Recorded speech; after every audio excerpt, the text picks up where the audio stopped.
Shure Ultimate DJ Tools M447.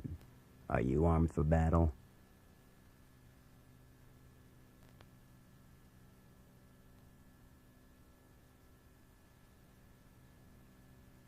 What's up? Here doing Shure instructional video, Sugar Cuts. I'll be moderating this little discussion.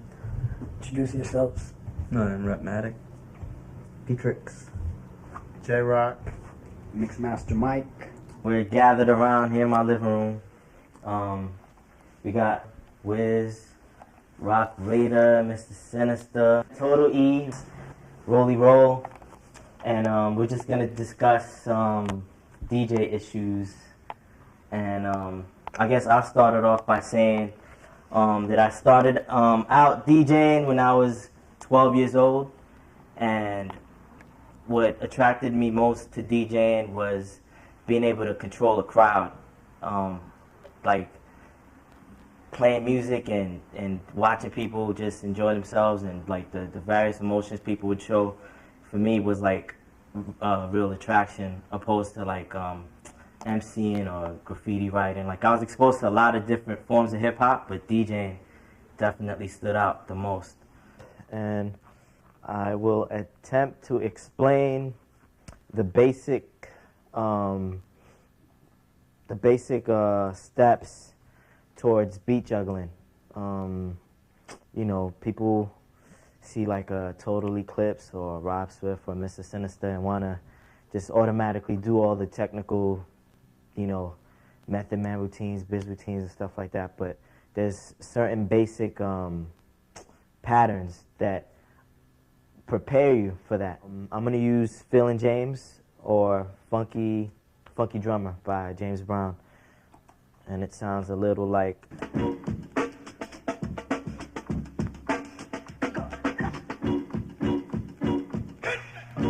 So, the first pattern or skill that one should be able to do is tapping a record lightly and letting each sound... All right, for example, here's what the record sounds like, right?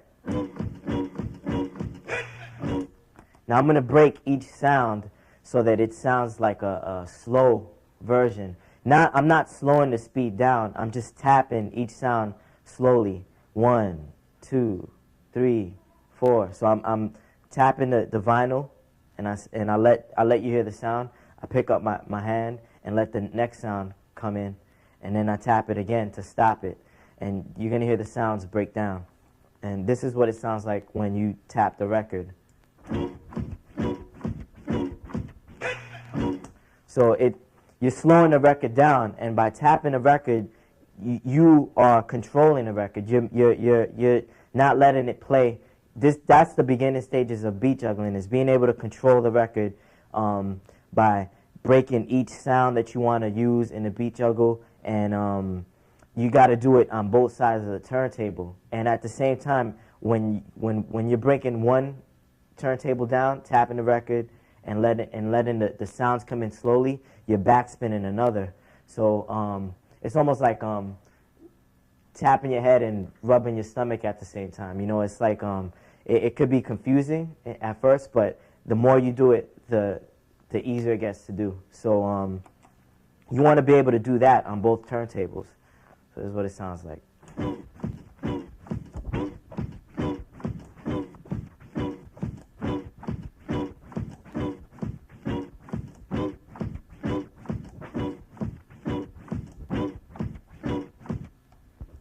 Then, after you master that, you want to try to get more technical and more technical. So the idea is to always keep expanding on that basic pattern. So be it a scratch or a beat juggle, you want to learn the basics of it and then try to intensify it and intensify it more and intensify it more until you just run out of ways, and then try to intensify it more, because there's always more you can do to a turntable. So whereas you may start off doing this,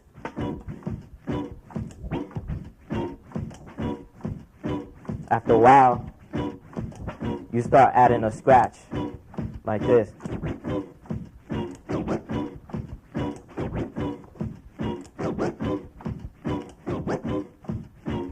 So it's, you know, now if you have two people doing that, the one that's adding the scratch in front of it, his is going to sound a little better, you know? And that's the whole point, is to try to intensify what you're doing. Take the basics of it and then intensify, build on it.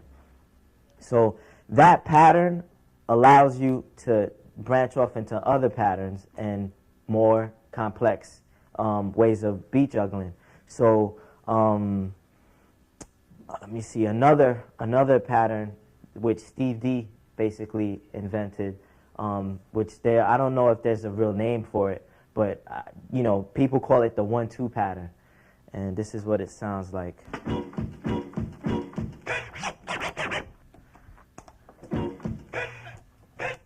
So I'm going to take this part of the record to do the 1-2 pattern. And in doing the 1-2 pattern, I'm incorporating the tapping the vinyl skill that I explained earlier, tapping the record, lifting your hand up, putting it back down after one sound goes, and then leaving the next sound to come in. So you incorporate that along with being able to throw the sound. In this case, it's hit me, and then the drums come in. I got to throw that in an offbeat way and set it up so that it still sounds like it's on beat. Like as a DJ, when you start backspinning, you learn how to like backspin a word like in sync. Like for example.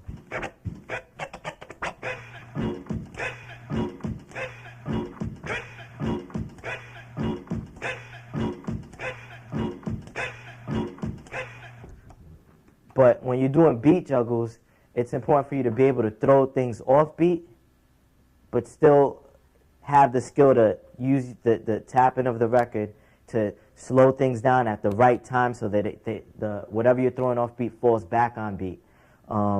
So with the 1-2 pattern, I'm not just going hit man, hit man, hit man. I'm throwing one off beat and the other on beat, and to make a beat, to make a whole, you know, syncopated rhythm, which is called beat juggling. So here's an example.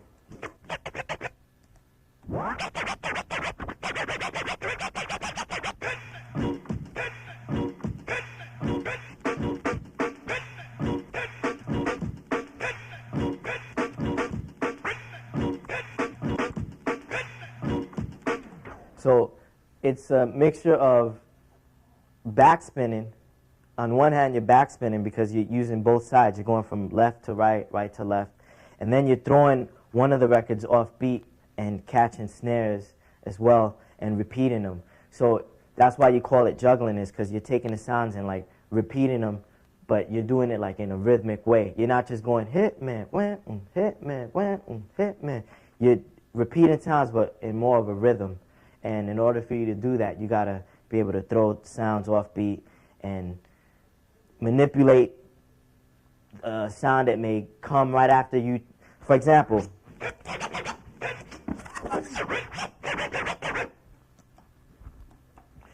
pay attention to the ending of the pattern is me manipulating the snare on the right turntable. So pay attention to how, like, on the left turntable, I may throw a sound off beat, but the fact that I manipulate a snare on the right turntable, the way the amount of times I may repeat the sound, how I bring it back and throw this turntable back in allows it to stay on beat so that it's syncopated. It's, you know, you could bop your head to it and not get off track or whatever.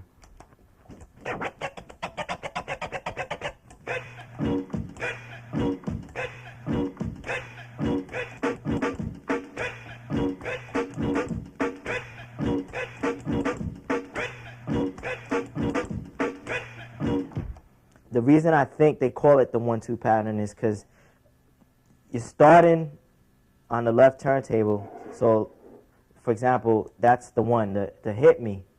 And then on the right turntable, when you move the fader over to the right side, you're going to catch a snare and repeat it twice. So you have like, you know, one throw in here, and then you catch the the hit me, that's the one throw in. And here you catch the snare and you repeat it twice. This is the one. There's the two.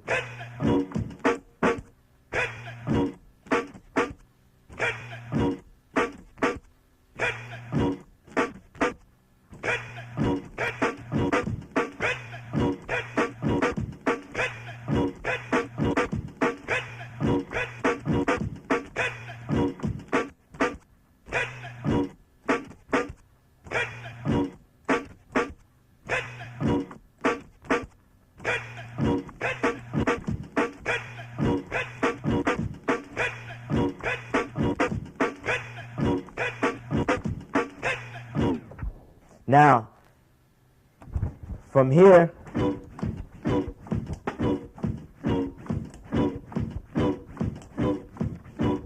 I'm going to attempt to, there's a part in the routine where I make it go faster. This is what it sounds like.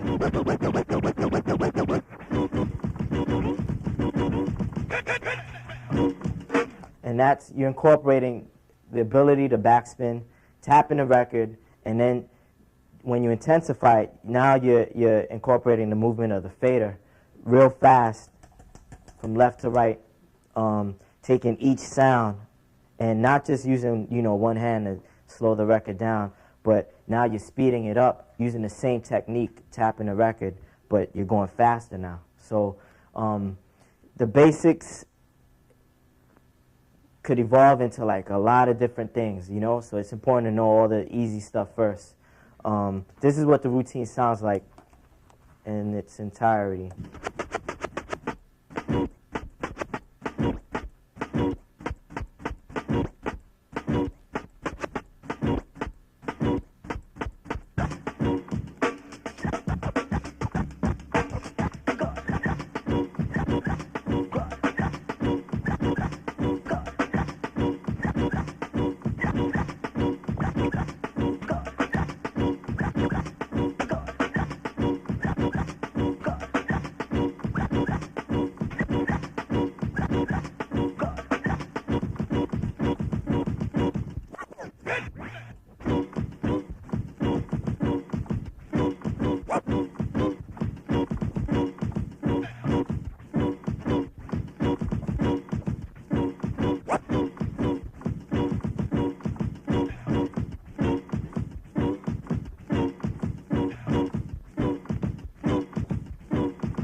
So that was basically the, a routine I came up with, and the way I did so was by incorporating all the basic things that I've learned and trying to expand on that and applying all the things that I've seen from DJs, from backspinning a particular record to the 1-2 pattern that Steve D created, and you just try to incorporate all that into whatever records you choose to use, and that's about it. Like West Coast DJs, I think we have like a different thing to look at. I mean, like Mike, up north they have the scratching, and then in LA we had like Aladdin, and we had like a Joe Cooley, and we had Tony G, Julio G. We had like, on the radio every day at 5 o'clock, you can catch someone cutting it up, like from Joe Cooley to Dr. Dre to anybody, and I think there's also there was a mobile DJ scene both in San Francisco and LA. At one point, even the early DJs, you were doing house parties or doing weddings or high school jams, or even throwing dances in itself. So it's like, I think in the West Coast, both San Francisco and LA, you scratch, but you also mix. So you're doing a mixture of everything and stuff like that. So beat juggling, basically, composition style. Won't do anything really technical, but it's just basically taking two records. The song I'm going to beat juggle with is called Cramp Your Style.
There's basically I would use like the head note right here as the down beat, and then in between 2 and 3, I do a combination with like going back and forth and cutting and splicing. So I go.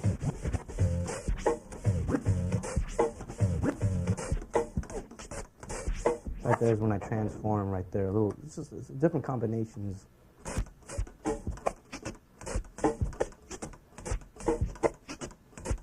And basically,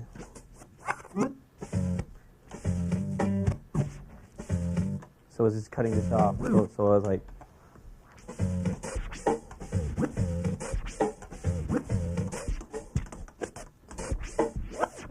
basically that's what I was doing. And then so how to drum, basically taking one record and using a kick and a snare that's pretty much was programmed together. So I use Eric B's President as an example. This is the kick. This is the snare. Kick, snare. And basically what I'm going to do is I'm going to do a combination of scratching and cutting, and then actually program my own drum patterns and stuff like that. So it's like.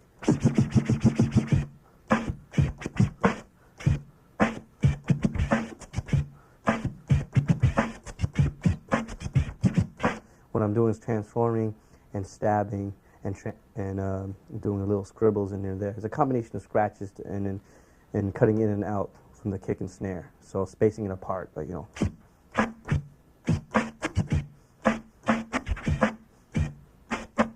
just a little kick and snare, just little patterns. You can make so many patterns up if if you study a lot of drummers or you listen to a lot of records or drum breaks, and you can try to emulate the drummer, but with scratching. So,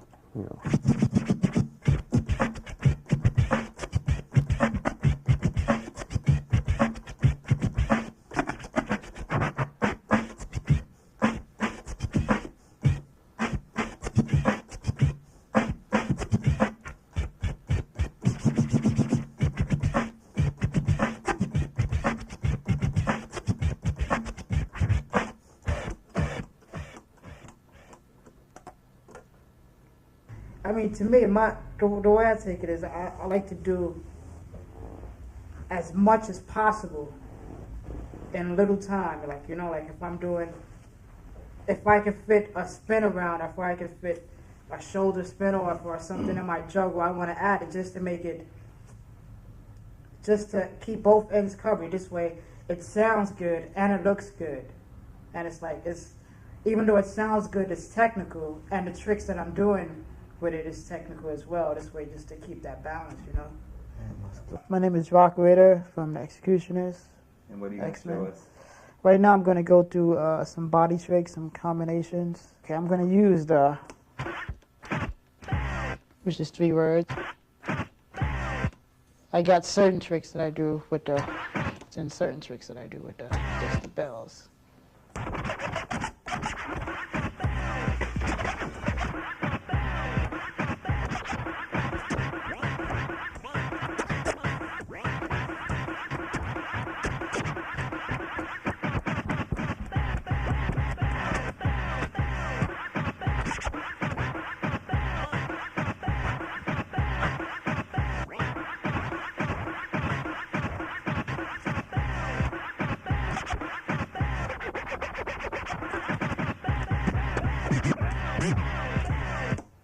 What I do is I practice it, right? But I practice it from a more realistic approach. Like, for example, if there's a trick where I have to pull the record back a little bit to get to the rock because I'm over here, I'll spin the record back just a little bit more than I would any other time.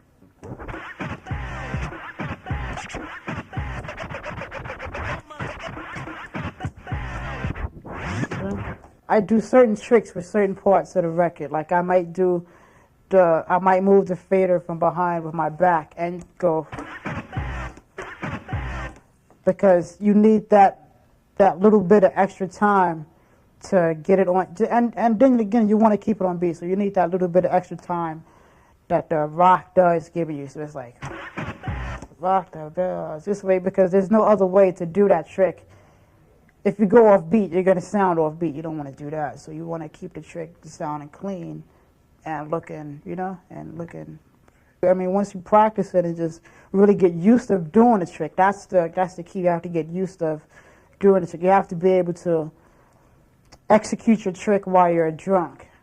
Execute your trick while your table is shaking out of control. You have to be confident that you can do that trick no matter what you know, like what's going on. Like sometimes I do sets and I can't even see because they have the lights flashing and all that, and all I can see is my marks. I can't hear, and it's like it's real, like, you know. So it's like sometimes I have to follow my marks. For this record, for a trick record, I'll use a big nylon mark. This way, if I'm somewhere where there's no light on stage, I always have something to follow. So I'm going to take the rock the bells and do, let's say, 3 or 4 combinations. Okay.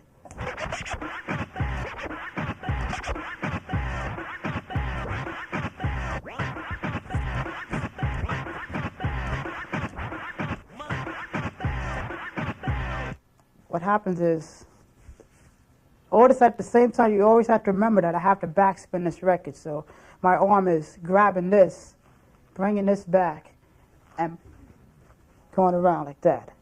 So the whole thing is, while this is playing, so it's like I'm grabbing the record, getting it in position, and turning it around. My shoulder, I call that a shoulder spin off because I go right about here and spin off. I guess it's kind of like being a boxer, how you have a whole bunch of combinations that you learn one at a time, but then you learn how to put those combinations together. And after a while, you can just freestyle. You don't have to go up there like, okay, I'm going to do a jab and a body blow. It's like you can be like, whatever, I'm just going to freestyle the whole set. I don't know. At least in New York, I think that's what they call it out here, but correct me if the term is incorrect, but for like the trick mixing, which I know has to be like juggling, sort of like juggling records instead of just, you know, getting the tempos correct and blending one record into the next, but actually, you know, juggling the records into each other. Could you explain like how that works, how that came about, and like? It's just like a basic old school like technique. Like I used to hear like a Red Alert, like back east. They used to hear Red Alert tapes or whatever. Basically, it's just DJing, not really trick mixing or anything like that. That's like, you know, scratching's turntablism now, but it's just DJing. You're just a DJ.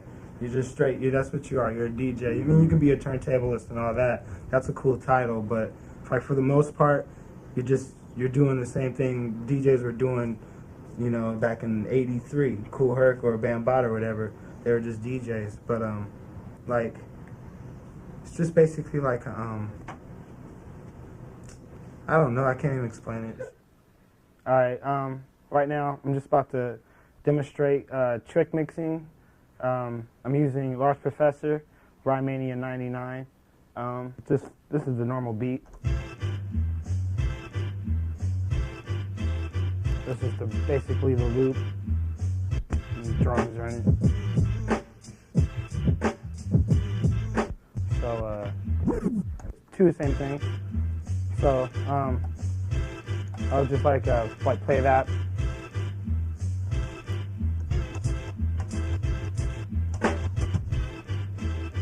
Basically catching like the backbeat. Like sometimes you I'll just like see one. This one's ahead by one.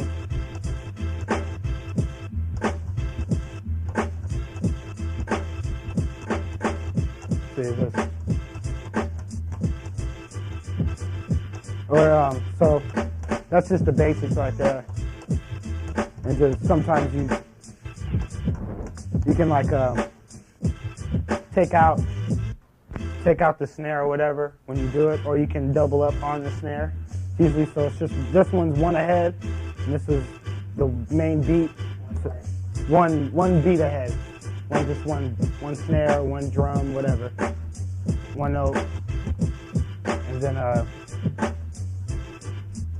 you can really just drop it anywhere. Depends though if you have any style technique or whatever. You can drop any bar but you always have to keep your main 4 measures for 8 bars or whatnot.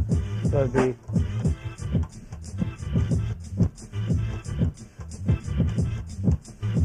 see, that's just a basic, and you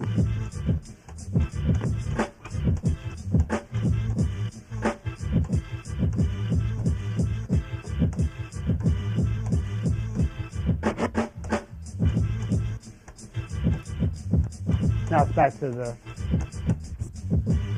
and that would be, that's back to, see, they're both the same now. Or you could, this is mellow D style. This is from Mellow. He would do the same thing, and then he would double up.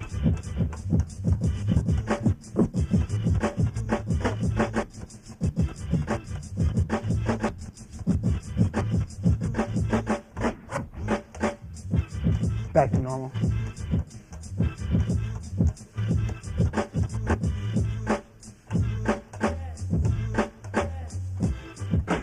More advanced, like to get locked in it, like to really, that's like the basic, your basic idea, what you're basically, what I basically do, or what you basically would do.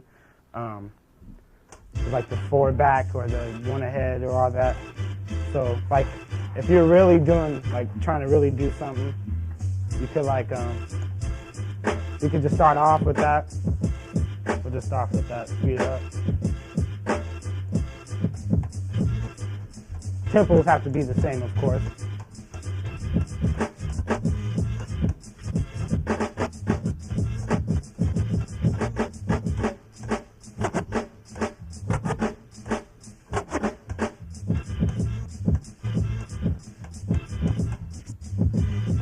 And then say you wanted to creative mix.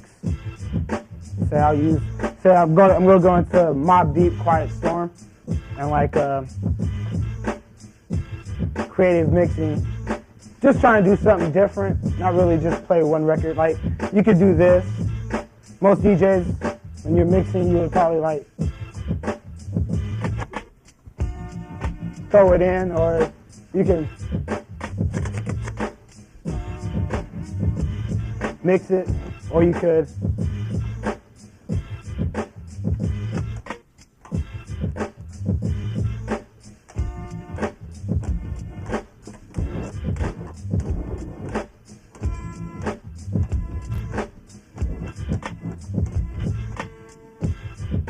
doesn't sound too great together, but you can baseline.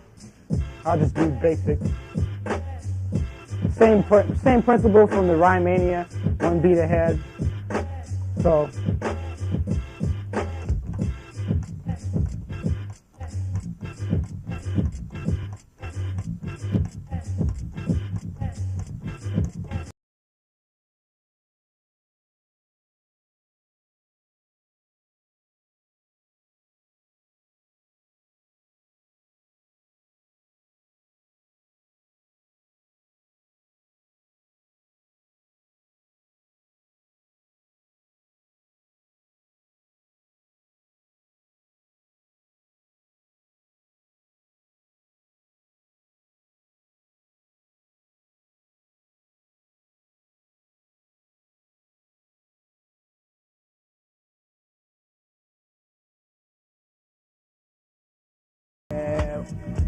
or you can do breaks, same principle on breaks.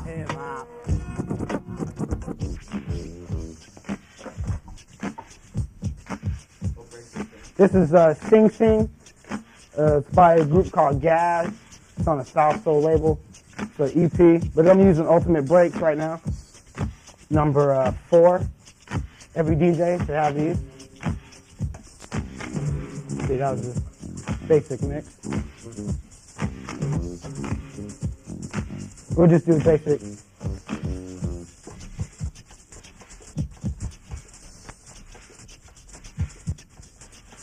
Now 4.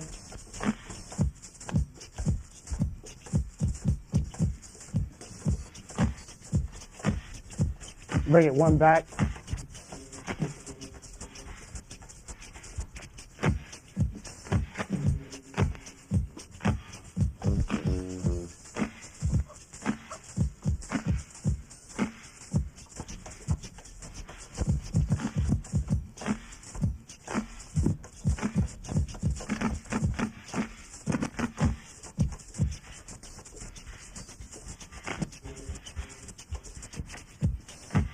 That's basics of trick mixing right there. Pretty complicated, but not really. Once you learn the hang of it. Pretty creative. Pretty creative mixing. There you go. That's what it was. Creative. What kind of style do you call it? Beat junkie style, of course, though. That's called the beat junkie style. Influence Red Alert, Dr. Dre, like all the West Coast cats that mix, basically. But that's about it. It's like a guitar player. I mean, you can play the guitar, and that's the sound you get. But there's so much more you can do by running it through different effects and changing it up. That I figured, why just settle for that? Let's take it a step further. Let's see what else we can do. I'm here to demonstrate a few effects that you can use with turntables and scratching. A lot of people may not be into effects. That's still kind of new as far as DJs are going, and you may not know what a particular effect sounds like, and that's basically what we're here to do, is just show you some options. And this is a wah-wah pedal. There are several different types. This one's made by Vox. That's why it says Vox on it. And when you step on it, it has a button that gives an on and off. What's an on and off switch? That's what it is. And this is basically the sound you get.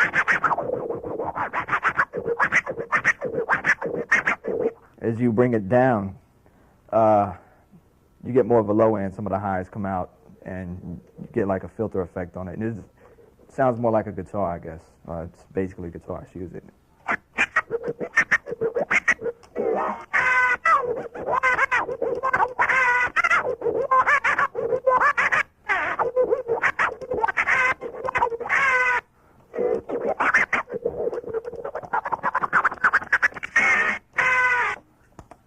So that's basically what a wah-wah pedal sounds like. This is a Chaos pad. It's made by Korg, and it's a multi-effects unit that has a touch screen here, and the effects work on the XY axis, or horizontal vertical axis. And as you move your finger up or across or diagonal, it changes the effects. This one is real cool. I like. It's like a filter cutoff. It gives a cool effect.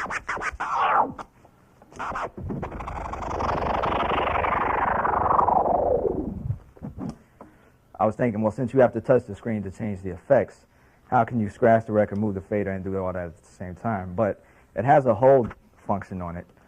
So if you find like a certain area that you like the way it sounds, you can hit the hold and it'll stay on that effect. It's a phrase sampler. This particular phrase sampler is made by Boomerang, and I think it's one of the better ones. What you can do with this is, as you scratch or whatever it is you're doing, even if you're just playing the beat, you can start recording. And as soon as you stop recording, it'll loop it and play it back, so it'll be seamless. If you're doing a drum pattern and you record it, as soon as you stop recording, it'll keep drumming, basically. Let me just show you what I'm talking about.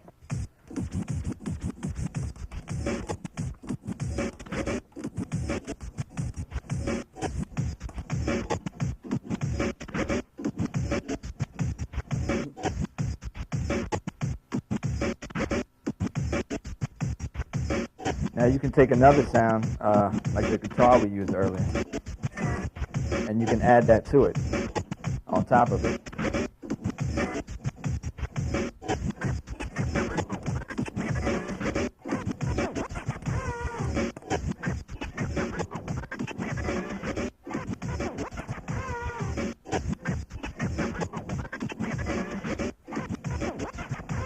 If you want to add another scratch to it,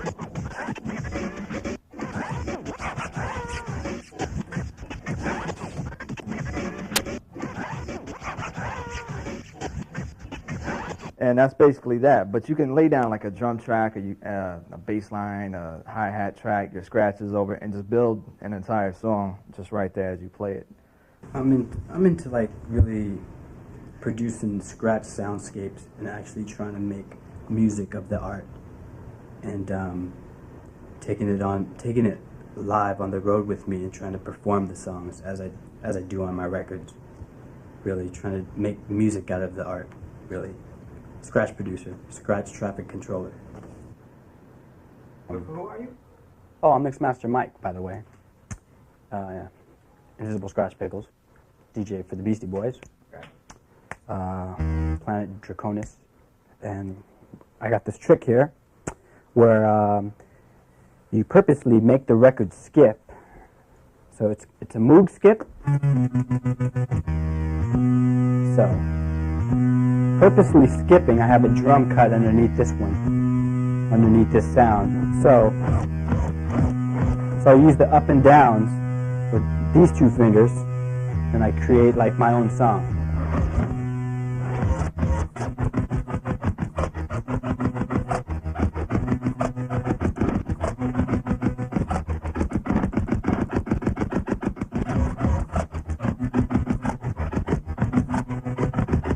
Then you can always break it down.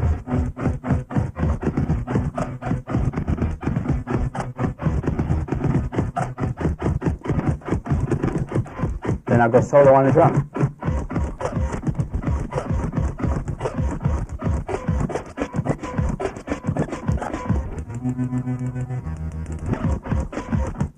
What?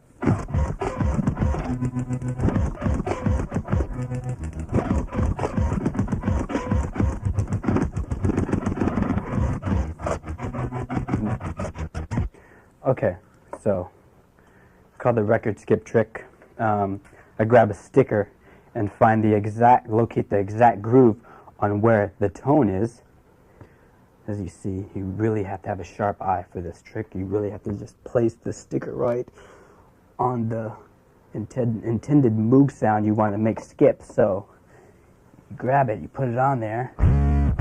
It's like, this is my record, by the way, called Anti-Theft Device.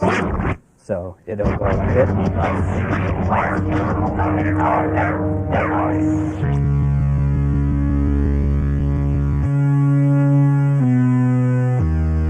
Skip, skip, skip, and then drum.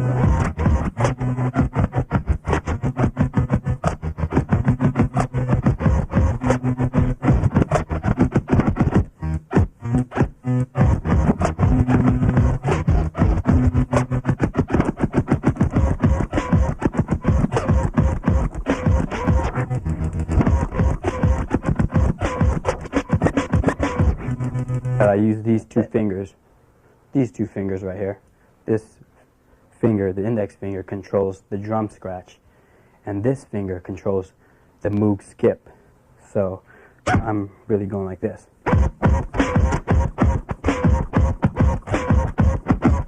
And this is the Moog. So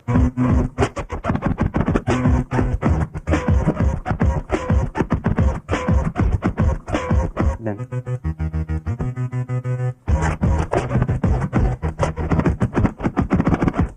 so that's that. The Moog skip scratch. This is a little horn that Public Enemy used. So this is what it is.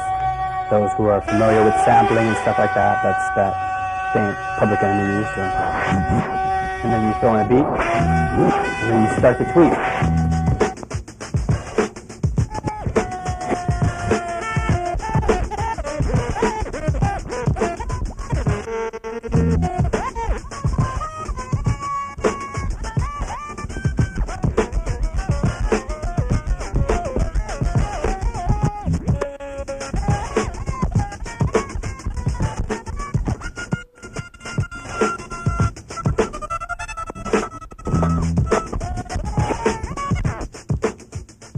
When I do the tweak scratch, it's basically just cutting the power off.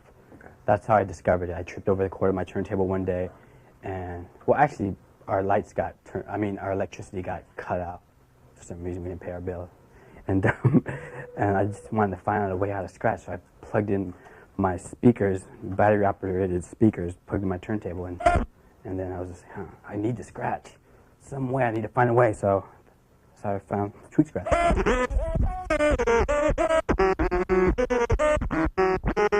Right now, I'm just like moving the record, moving the platter with my thumb, and basically just creating rhythms.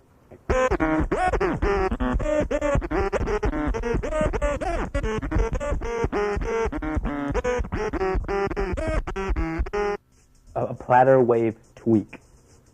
So with both of your hands, turn power off on the turntable, and then kind of like give it a push.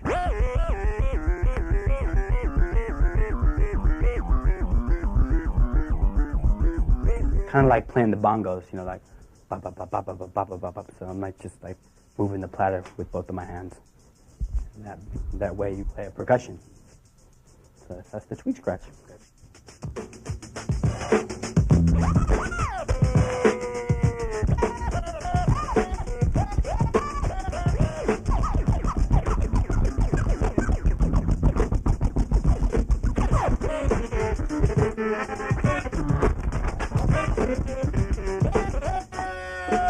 Okay. Basically, what I'm going to do here is there's 3 noises I work with, and there's a long, screaming, old dirty bastard sound, which is that, and then there's a horn stab, which sounds like this, and there's a percussive drum beat sound, which is snare bass. Okay, so I'll basically do a routine with one record, sounding like, you know, like this.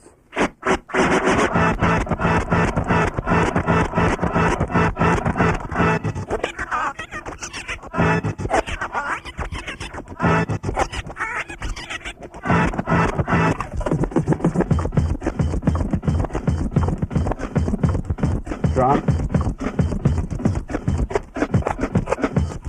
Stab, stab, stab, and the tone.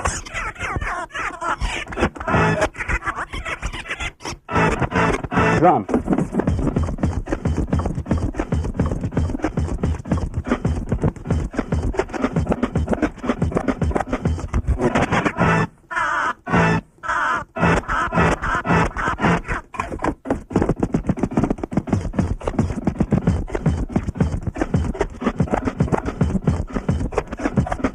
Scribble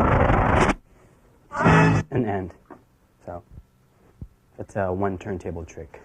Okay, say if it's skipped, it's on a different part. Okay. As long as I know where that snare and that bass is, I know where it is. It's like I'm looking at a clock.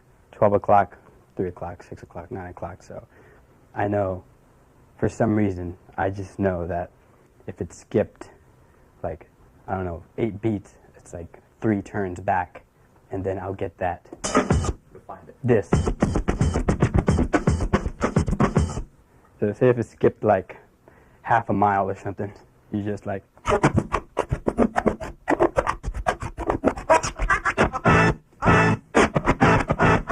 It's all about like finding your way home after it skips.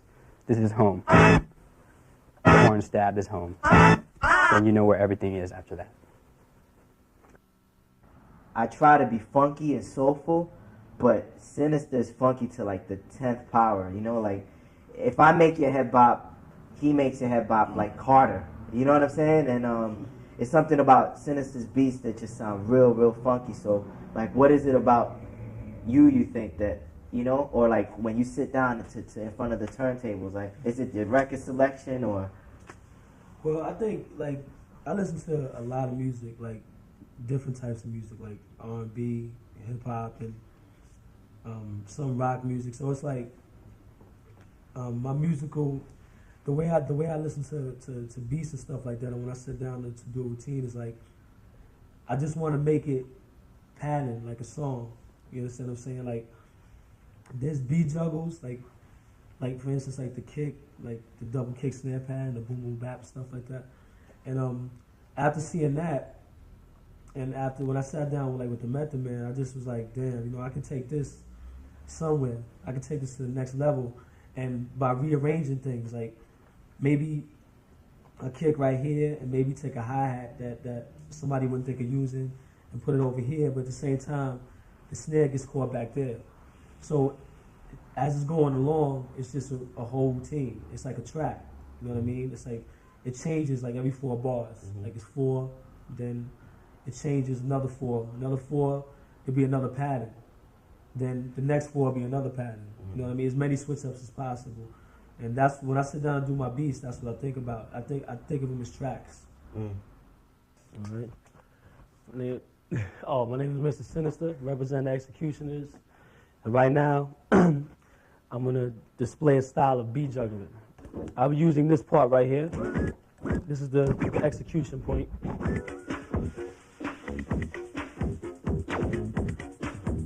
That's the part I'll be using. And then on this side too is the same. All right. So now, we go to start.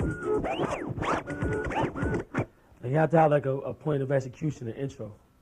So for this particular juggle, some DJs use like word juggles, like word intros to intro what they're gonna do. But this one in particular, I'm just gonna start with the record to let people hear what it is. So let's start.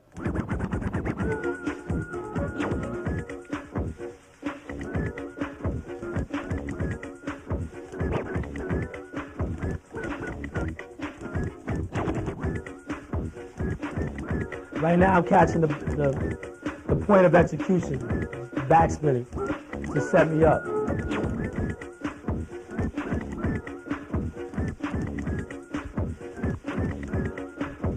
Now the next part I'm going to be using is this part right here, after this.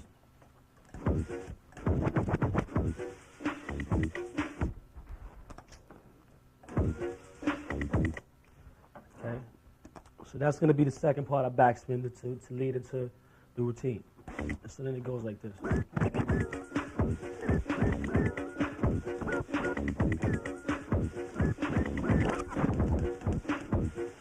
Now I'm spinning back the part.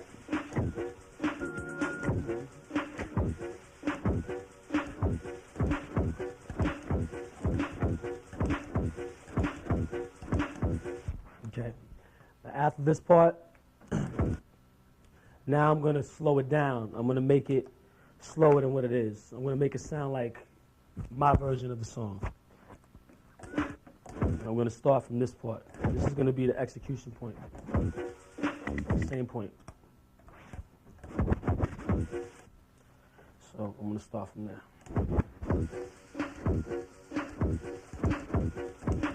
Now I'm going to slow it down.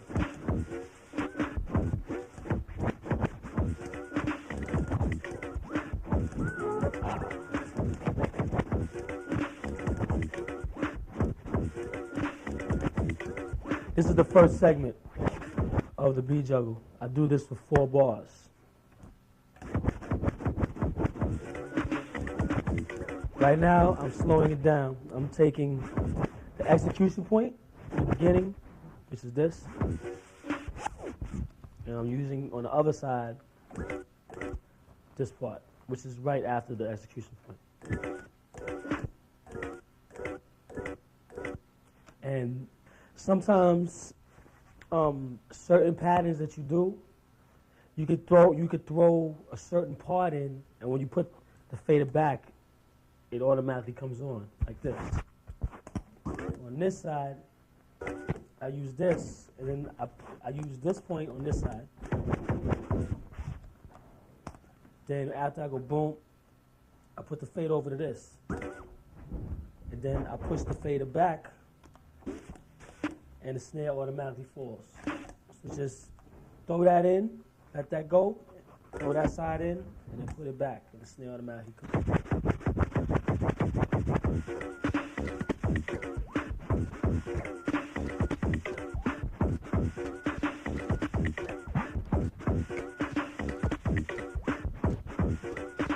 This pattern right here, it's kind of hard to explain, but I'm gonna try to do it. It's the same pattern, the 1, 2, 3. But then it goes to another level where I'll cross the fader real quickly. Basically what it is like this. I'm gonna do it slow so you can see it. After the 1, 2, 3.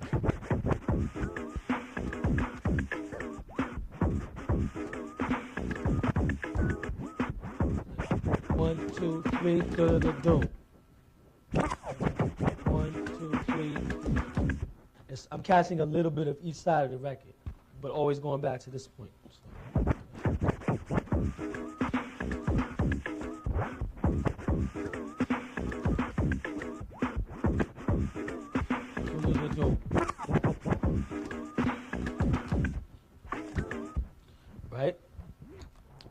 I do that for 4 bars.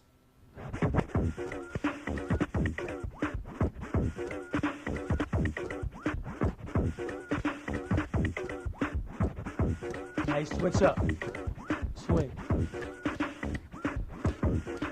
Now I take it down to a different part, which is a snare. Another part, which is right here. So it's like.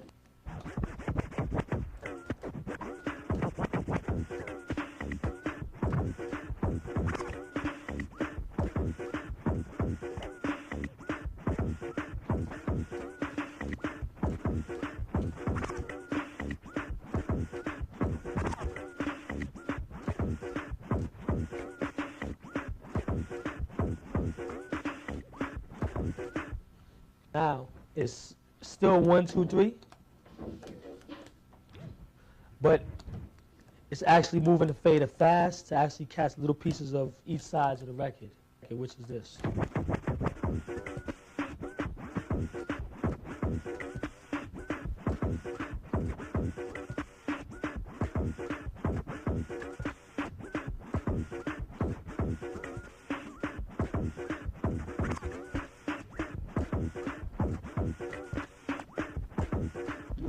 Notice how the snares are going 3 times, bap, bap, bap, but it's swinging.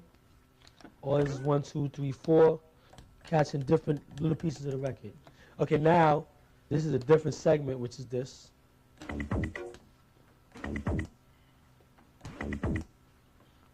On this side, same thing. So now you have the same pattern, 1, 2, 3. But now it's a swinging pattern that you throw in. Yeah, I'd rather do it. Now you have.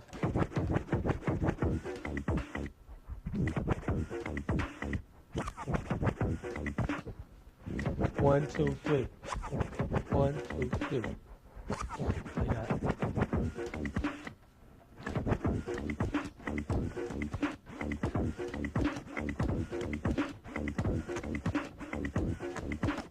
One, 2, 3, 1, 2, 3, 1, 2, 3. Right? Now, next part is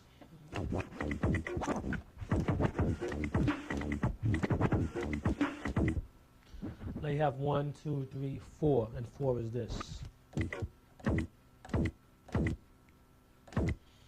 So now you got.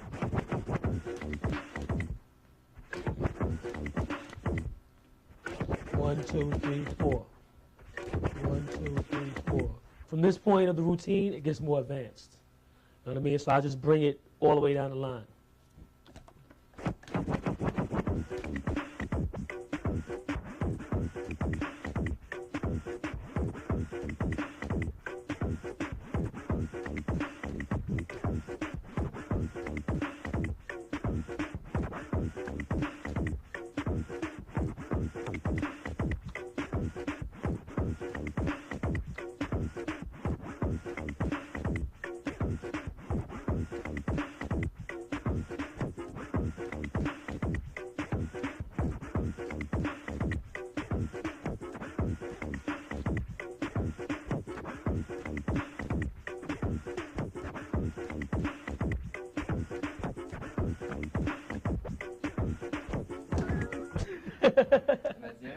That's the end.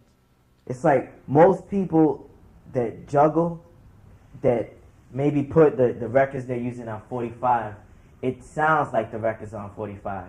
But for some reason when Eclipse does it, it's fast, but it doesn't sound as fast. Like it still has a real funk to it.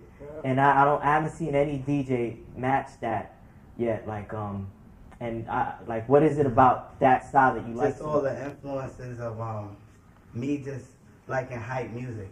You know, like I'm not really like the laid back cat. You know, I would like thrashing like music, you know, but still funky at the same time. So that pretty much describes what I do on stage.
my concept of this song, of flipping or whatever, it was like one of the famous breaks that I always wanted to flip, but you know, from the break, Ain't We Funky Now will create a build-up, you know, for like the drums to come in and everything. So with the Ain't We Funky Now, I just backspin it, get the crowd hyped, get the crowd motivated.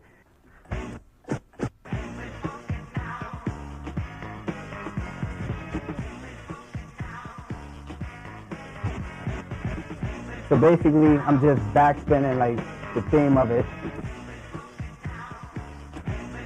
And then I add my own flavor.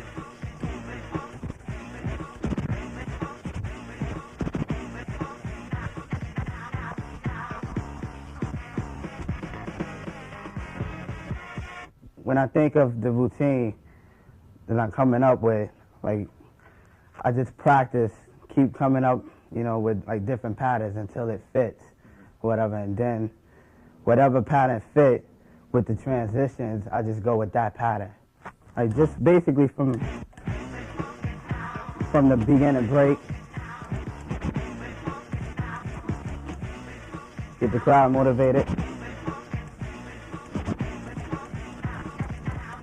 That's my first transition. And then go into another pattern. Catch a kick here into a snare. So basically what I'm doing is going into another transition right after that pattern.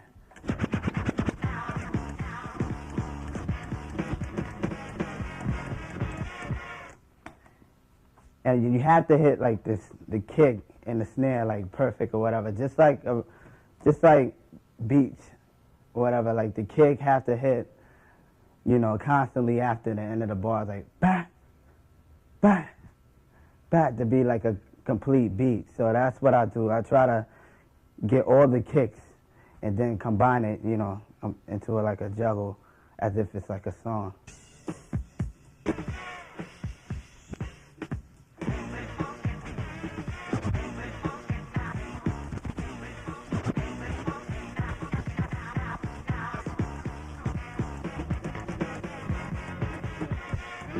This when I go into like all the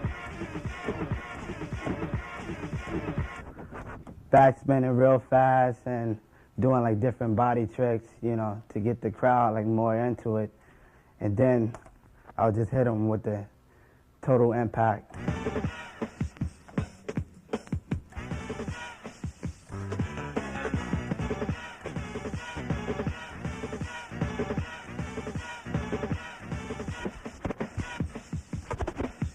So I'll just go into like different patterns until like the kill, which is at the end.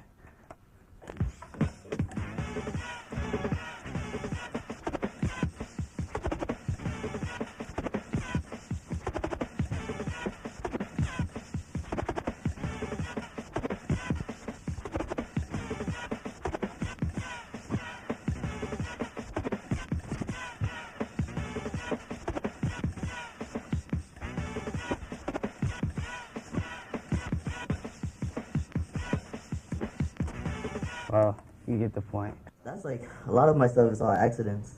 Like, sometimes I just like bump the power off, and then all of a sudden I just keep beat juggling, and then I'm like, damn, that sounds dope. And then like, accidentally got the fader in the middle, and I hear like a cool sound. Well, I just want to keep that and just keep adding on to it.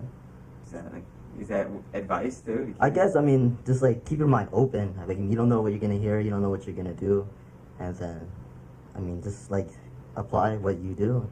Like, try different stuff to it.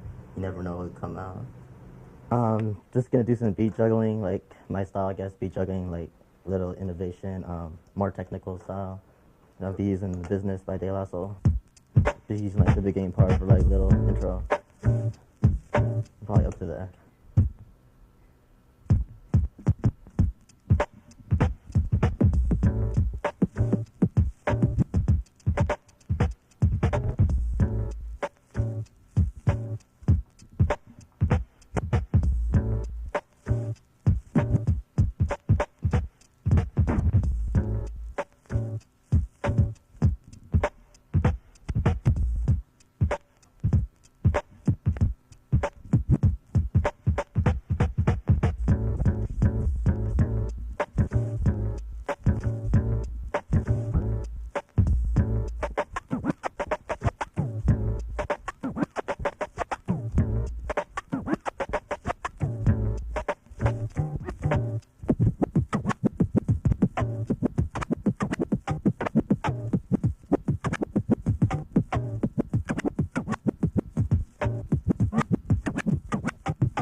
That's So, little beat juggling. Yeah, tell me a couple of things you were Okay, like just at the beginning, just use the beginning part.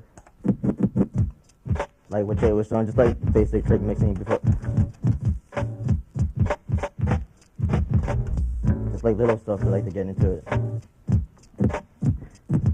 Then just back spinning.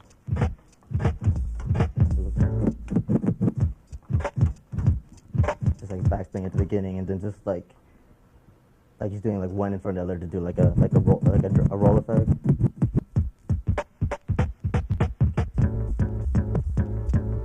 Then just like some back spinning there. Like I'm kind of like it's like a fill in, like a hi hat, but like it takes the place of a hi hat. It's like a push. Okay. With a snare and like a little sound. What are you doing on this side? This I'm just like using the kick, pretty much just using like the kick and the snare, and pretty much.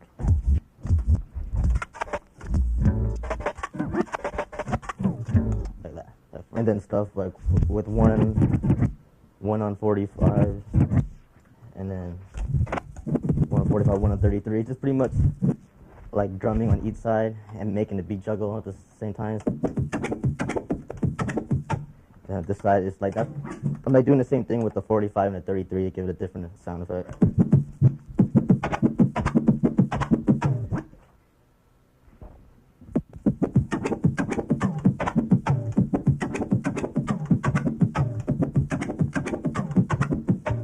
And then it's just pretty much like a combination of that and just doing like a backwards with this side. So it's good. Like this side would be like a sound like that and like a little drum in between. It's like just like a little change up of the pattern before. I'm just gonna add that in there. And then pretty much like I do like a backwards of both sides, so it'll be like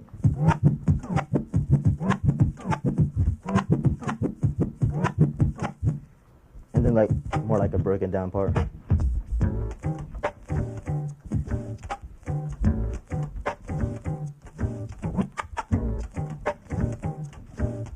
Pretty much that. And then I do like a part with the back where pull it backwards and a push at the same time. Like,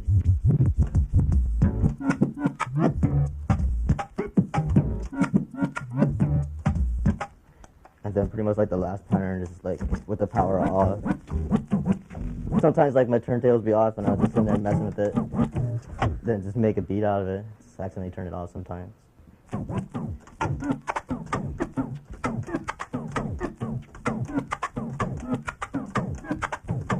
And then at the end, I was just doing pretty much like a one record beat juggle, just kind of like drumming, but it's like kind of like beat juggling at the same time, but just one record.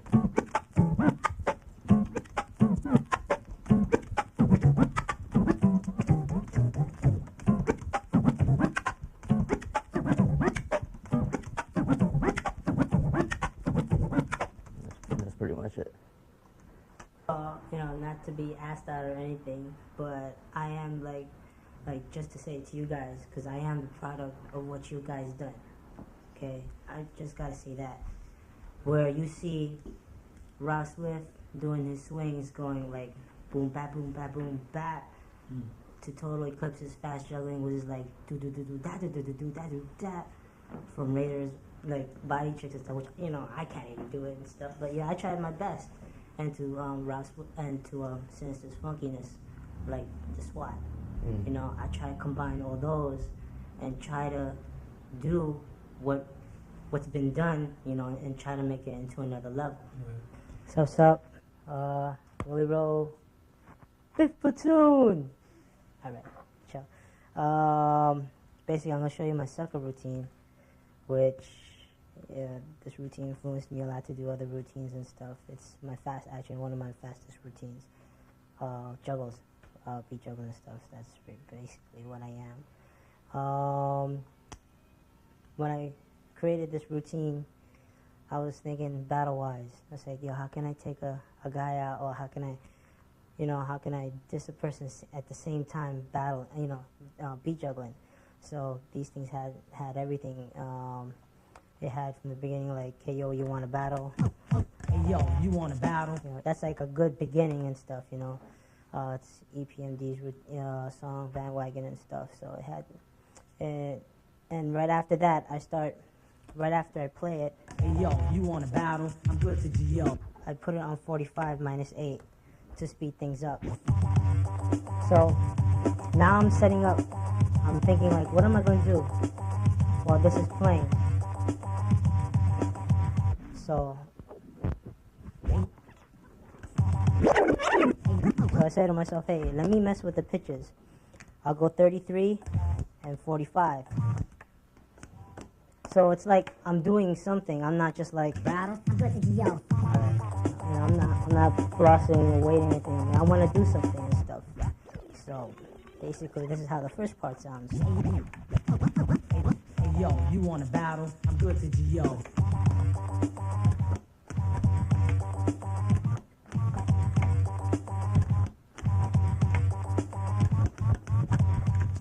Now, so that's my intro.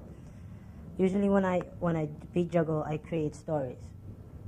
Meaning, like I would create the starting, you know, how it starts off, hey yo, you want to battle? That would be, and then I would start, and that would be, hey yo, you want to battle? Go to GO, and what you just heard with the 45 plus A minus A, that's my intro. Now I'm going to get to the story. Okay, so this is how the story goes. Just cueing, it's just simple cueing, back cueing. Now I want to add like a word on it. So I was waiting for a while, and it came with the word sucker. I was like, oh, dip, that sounds cool. So let me try to add that to it. So I was just back cueing. I was waiting for it, and then sucker. So it's basically all in timing. So that's where the sucker came in, and I'm like, yo, that's some battle shit. You know, I'm gonna take everybody out, man. Yo, I'm gonna win. So you know, fortunately I didn't. So that's the. So then there's other stuff. There's other things that are on it. Sucker. Sucker. Now this is the story.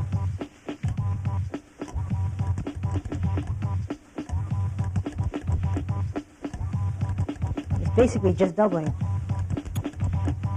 I was like, dang, that really sounds too bland. Let me add the disc. Let me backtrack it. Let me cue it back to the sucker. So there'll be added more flavor to it. So now I have a story, you know, that has hard words and stuff. Sucker. Sucker. So I'm calling the person out and everything, and I'm like, wow, now I gotta hit him. Now I gotta hit this beat some more. So I'm gonna go to the next level, which is basically more beat juggling, taking the fader back and forth. Yeah. So it sounds like there's taking the two records, beat juggling it, and try to make all the snares come out. So there's like a lot of snares coming out, and it's like flying all over the place. That's what I wanted to do with this beat too.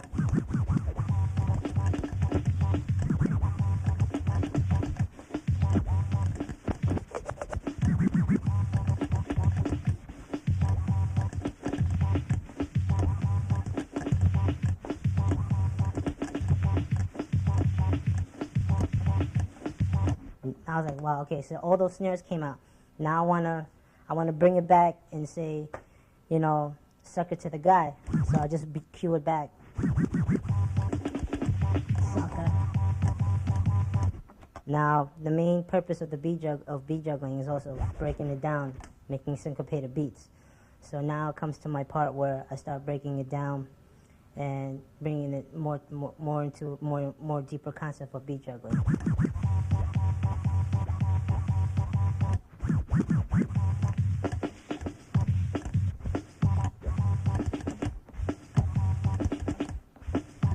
So I'm actually breaking it down to a different song now.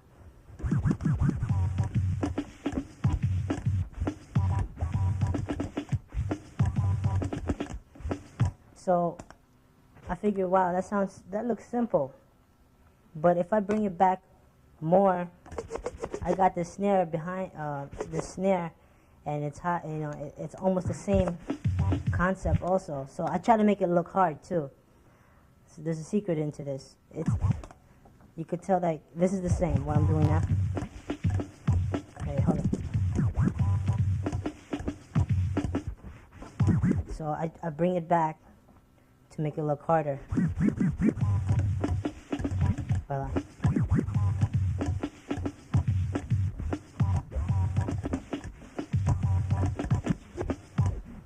The reason why I did that because it just looks hard, that's all. So then just adding some styles into it. Then I ended off with a broken chase. In the East Coast it's called chase, in the West Coast it's called strobing. And what it is taking the record and one would follow right after the other. Okay? For example.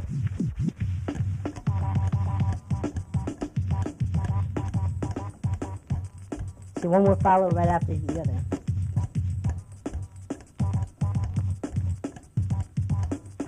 That's what a chase is. A broken chase. Well, broken chase is my term.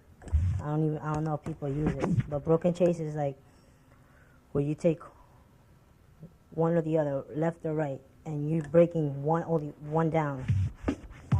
You're breaking this down, while this is always being held.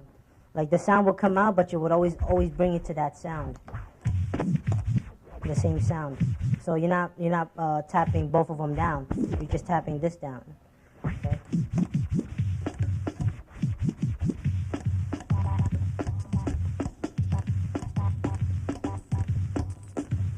See how it is? I'm bringing on my right hand. I'm bringing it down. On my left hand, I keep holding it.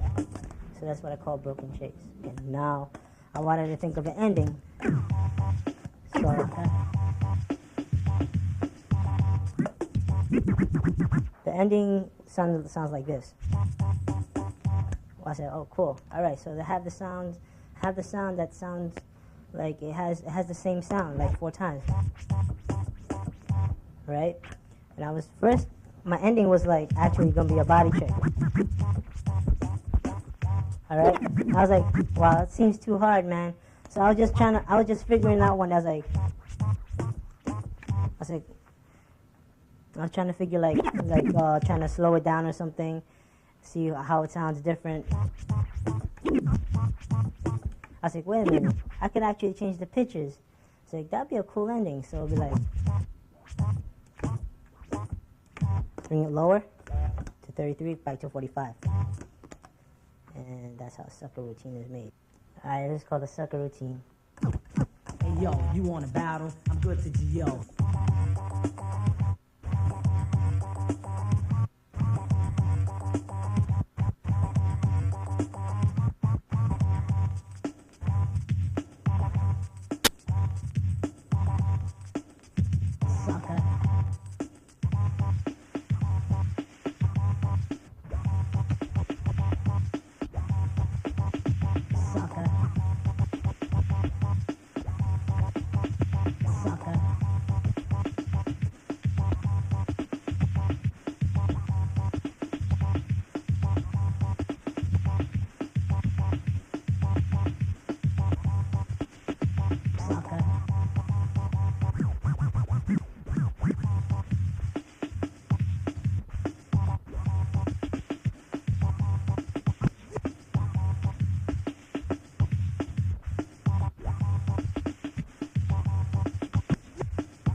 Peace. I'm still influenced today. Like, whereas I may not be as influenced by Steve D today, now I'm maybe more influenced by like a younger DJ, like a Petrix, let's say. You know, like I think it's important to,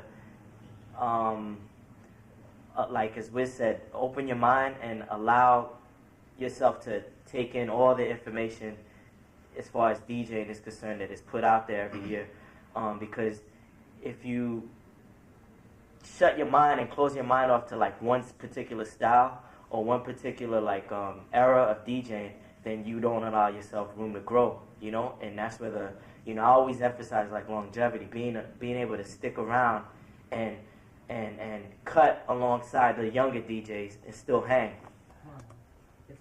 Okay, P-Trick, show us what you're using. He's doing the lead vocal, I guess, vocals. Let me see it normal. Check it out. And now cut it all. Check it out. Okay. J-Rock? I'm gonna do the I guess the count, the 4 bars, the counting, and the head note. So it'd be.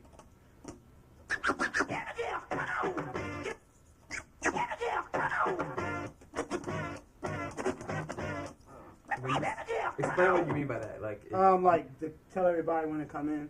So every like 4 bars, that would be, you know, every 4 or every 8.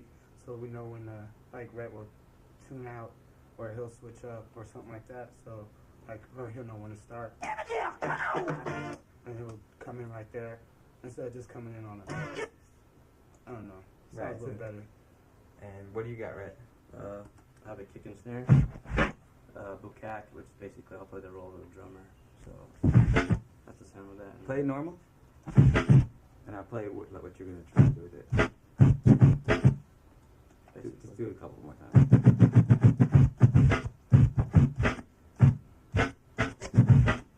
And tell us what you are again. I'm the drummer. Okay. And Mike? Mike, and I'll be the Rhodes Moog machine. It's kind of like a Dick Hyman Moog. Kind of like a keyboard player. Alright, do it normal. Just play it normal. Without mix up.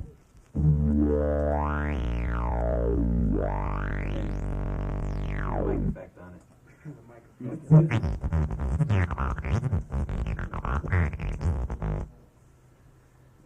Alright. So how do you start? That's what I need to know. Who starts it? I'll kick it off with just that, with that sentence, and then everybody will come in. We'll build and I'll just we'll build it up from around there. Are you ready? No, my man's getting his cut ready.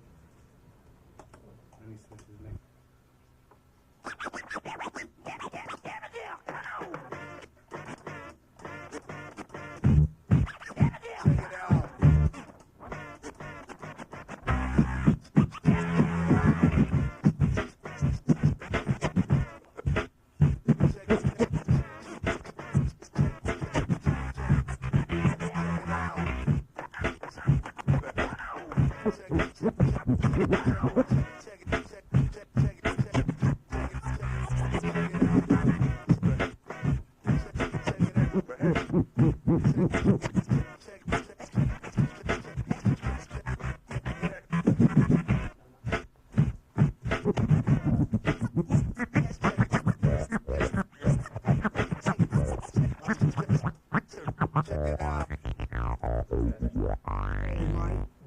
You have let's hear this. I want to get a different head note, so that's not really cracking. So we'll, what record is I have at what am I using in our routine for tomorrow? Wasn't it the Heavy Daddy breaks? No. It's one of D. You have what, D style breaks? I don't have none of these yet.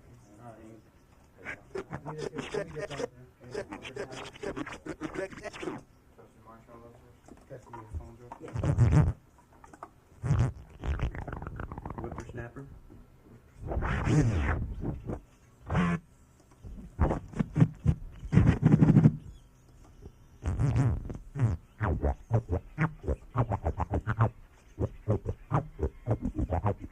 Wait, take it real quick.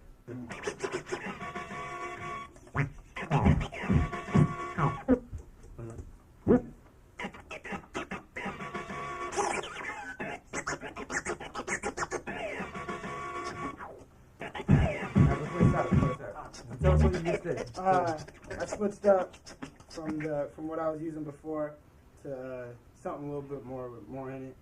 So just not a bloom. So it's just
I have a love for it. You know, you have to have that love for it. And I think if you have that love for it and appreciation for the art, and you're not just getting into it as a fad or it's the new thing or it looks cool, you know, you'll go a long way. You know, you'll definitely go a long way, and you know, the intention that you have while you're practicing will be pure, and you'll be able to come up with like just so many different styles, and you'll get good just on your intentions, you know, like where you're coming from. Is it like your heart that's into it, or are you just doing it to get like fame? You know, I wonder like what happened to DJs that have won battles and you don't hear from them ever again. You know what I'm saying? I know a lot of people that go to a battle and they'll see it and they're like, oh man, I want to do that. I want to DJ. That's cool. They see everybody cheering and they think they're going to get the girls and they're going to enter battle and get mad money. Right. And you're not gonna get a lot of money. All right, don't quit your day job. There are not a lot of people living off this. I mean, there are a few people here that are lucky enough to recently be able to maintain off of that, but don't count on it. Do it because you love it. Because like Rob said, if none of us were known, I'm sure we'd all still be at home right now practicing, whether anybody knew us or not. Till now, like, you got kids like Petrix that you see all the influences, like the influences that, like, for example, groups like the X-Men have probably had on them, or the Scratch Pickles. But now you see how, like, it's grown. You see the little influences, but you see how, like, he took ideas and tried to incorporate them into his personality and takes it to the next level, which is like one of the most important things for any up-and-coming DJ is to, like, it's okay to learn and it's okay to even bite. Like, I myself, I'm guilty of doing routines that other DJs have done when I was younger, coming up and learning them to the T, from the way they started it to even the mistakes, how they did their mistakes, to everything. And it's okay to learn and bite, but at the same time, don't go to some show or some battle and try to do the same exact routine that someone else did, because someone in the crowd may not know that that routine originated from Total Eclipse, let's say, and may think you created it. And that's like you're doing a disservice to the art and to the person who created that routine. So it's okay to bite and learn from other DJs, but always try to expand on it and take shit to the next level. I'm pretty sure everybody agrees with that. You know, that's the only way you're going to get respect. What I'd like to talk about today is a couple of basic starting points of how to set your turntables up and how to set your record needles. At Shure, one of the most common complaints we have among young DJs starting out is, my needle skips. It doesn't perform like the guy is in the video. And 9 times out of 10, it comes down to 2 reasons. The cartridge isn't set up for your optimal touch, or you haven't given the cartridge adequate time to settle in. What you want to do is line up the diamond so it's directly underneath the edge of the head shell without using a head shell weight. And you want to align it such that the screws are even with each other, but the tip of the diamond and the tip of the head shell should be in a vertical line. If you're looking at it sideways, they should line up right on top of each other. It's approximately 52 millimeters. Now, depending upon your style, something you can do to increase your skip resistance, or if you're using a straight arm turntable, if your overhang is too far, you can pull it back. And if we'll take a closer look at J-Rock's needle, we'll notice what J-Rock has done. The edge of the diamond is a little behind the edge of the head shell. Third method is to add a head shell weight. The weight's the metal part between the plastic and the head shell. It's 3 grams, and it's not intended to increase the force on the record. It's intended to increase the weight at the end of the tone arm, properly setting up your counterbalance, and we'll talk about that in a second. One trick that a lot of DJs who have very aggressive vinyl technique will do is you'll cock the cartridge at an outward angle. This emulates a straight arm turntable by placing the diamond perfectly tangent or at a right angle to the record groove. When you push forward, there's not a natural inward pull, and when you back here, there's not a natural outward pull. Now let's look at the tone arm setup on the record. This will vary slightly from person to person, but in general, you want the tone arm to be level or slightly down.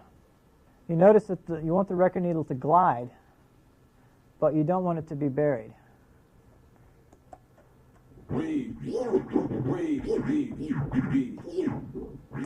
Now we'll look at another variation. One of the issues with the 44 series is break-in time. They have a very heavy rubber bearing. And the best way to accelerate the break-in time, in addition to practicing, is to let your needle sit on the platter like this for a couple hours, 2 or 3 nights in a row. One of the things I like to demonstrate is how to properly zero out and add weight to a tone arm. So if you have a 3.5 gram weight, you know that you have precisely 3.5 grams. In traditional turntable fashion, what we want to do is pull the head shell weight or can pull the counterweight all the way back, slowly add weight until the needle just floats above the record by itself. That's a little too heavy, so we'll back up. It's just barely floating off. This is our zero balance point. Now, if you'll notice closely, there's a gauge of numbers, and these number gauges move independently of the counterweight. So where if we put it over the record, it's not going to go down. It's just going to do its thing. Just barely float.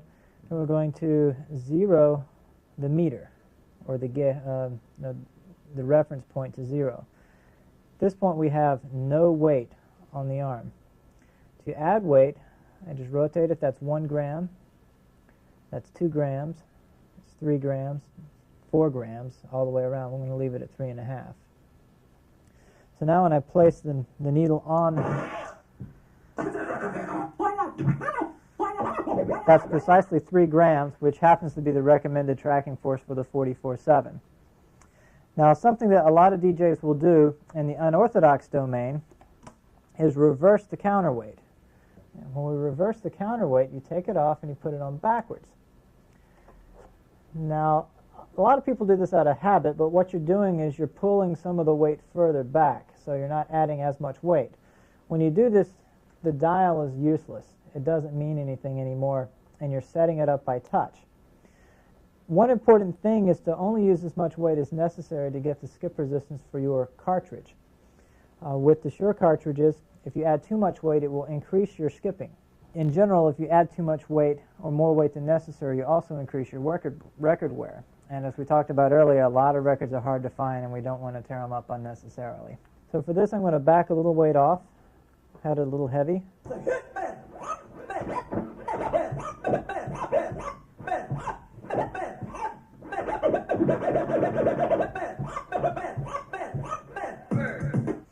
Some factors that are not related to the record needle that affect skipping: the holes inside your record. Over time, they'll wear. And if the hole becomes loose, you can see that this platter barely moves.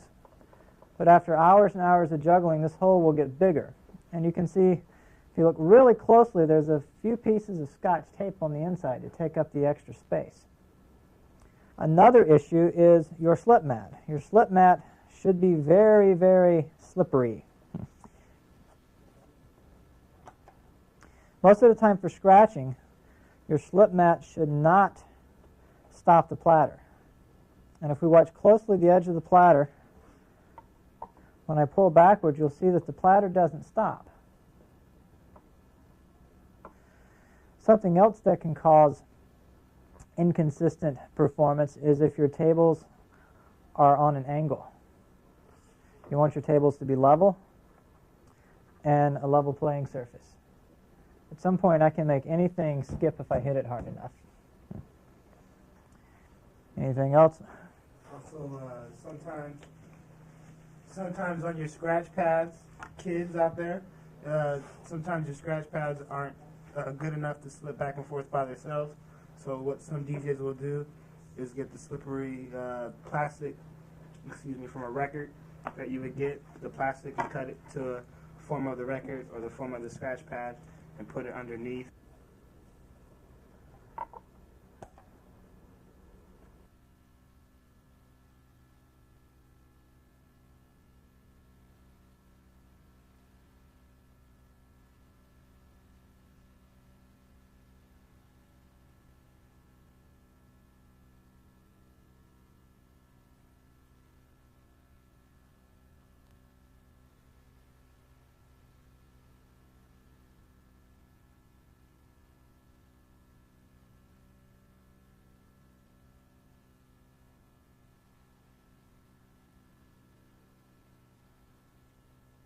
Shure Ultimate DJ Tools M447. Are you armed for battle?